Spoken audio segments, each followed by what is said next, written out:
Hello, this is a quick video to show how you can find or install the business or the analysis tool pack in Excel.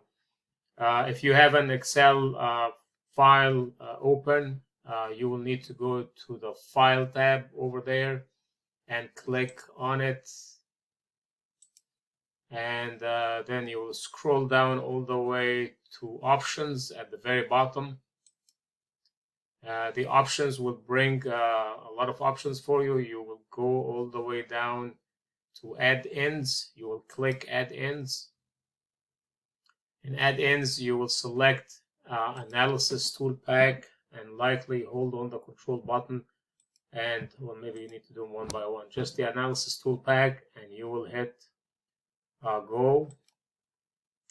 It will ask you, and then if these are deselected, you will select the analysis tool pack, and you will select the solver add-in if you are into the Business 350, and you will click OK, and it's already got installed without you noticing anything.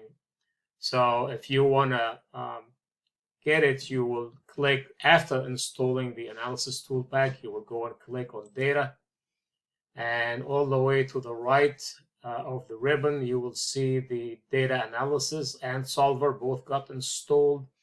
So you will click on data analysis, and it will bring, these are the analysis tools. This is the tool pack, and you will click in whichever way you want: descriptive statistics, histogram, regression, sampling, anything you want is there, and you will click on it, click OK, and then follow the whatever data you need to enter, etc. So it's very simple, straightforward. Thank you.